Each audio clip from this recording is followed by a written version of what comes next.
qualified for the Canadian Finals Rodeo 11 times when it was in Edmonton. I haven't got to Red Deer yet. I still go to the rodeos, maybe don't go as much as I used to. Lucky enough for 19 years to own a really, really good calf roping horse, Sid. He was voted 7 times Horse of the Year. Sure made things a lot easier for me. Horsepower is what lets you win. You can win on the strong calves and win on the good calves too.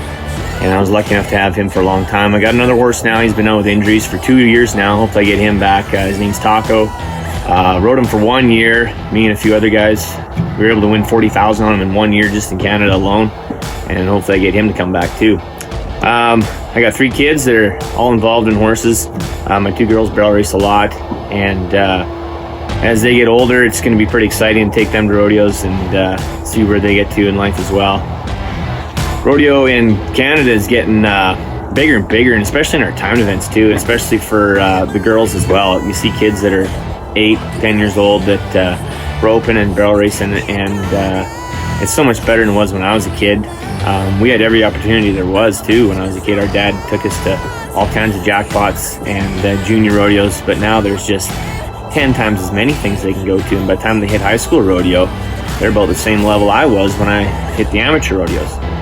So the future is going to be really friendly, and like I say, especially team roping and barrel racing and some of the other girls events as well, with the breakaway taking off too, and it's going to make a big difference, and maybe us older guys can back in the breakaway as well. I don't know.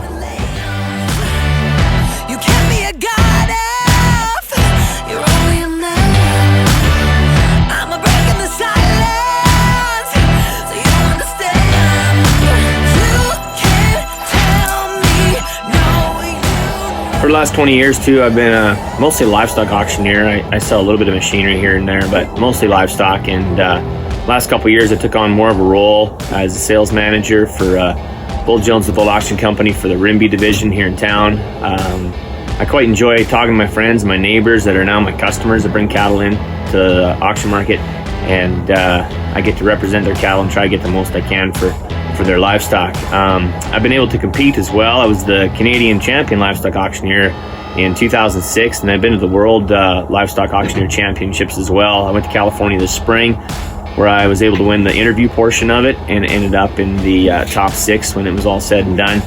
Next year I'm going to go to Nashville, Tennessee for the same contest that moves around, and I get to do a lot of bull sales in the spring. I enjoy doing them. I can connect the people that raise bulls to people that need bulls. And I do a lot of horse sales as well, and I quite enjoy doing horse sales too. I get to commentate at a lot of rope horse sales and get to auctioneer horse sales as well. So.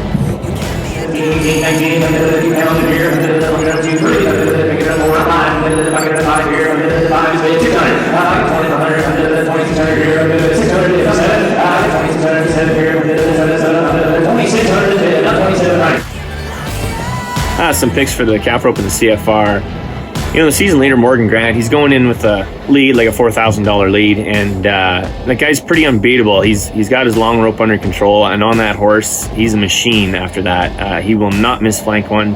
He never miss strings one, never screws up his tie. The guy's a machine, so when he gets him roped, he's going to be really hard to beat. You know, he could be your average champion. He could win a few go-rounds, too. I'm still going to bet on my friend Al Bouchard, too. If his horsepower's in the right place, he's going to be hard to beat, because he's going to come out and win a few rounds and catch every calf and probably place high on the average, and he's going to be hard to beat. Logan Bird is a guy I'm just proud to know. I've known him since he was just a real little kid, and he's the kind of guy that'll run 300 calves a day. They have about 1,000 calves at home. They take to rodeos all the time. He's got to break them all in and try to keep them even for the rodeos. And they got the Calgary Stampede. They got the Canadian Finals Rodeo. They got some bigger rodeos in the southern states too in the wintertime. So the guy ropes nonstop, and he's hard to beat. He's got the Canadian Horse of the Year. TJ been Horse of the Year a couple times. He's got a really good buckskin horse as well. He's going to be high in just about every single go-round, and he'll know the calves. He's super smart when it comes to remembering the cattle and how they act. Another guy that is really good is Shane Hanchy.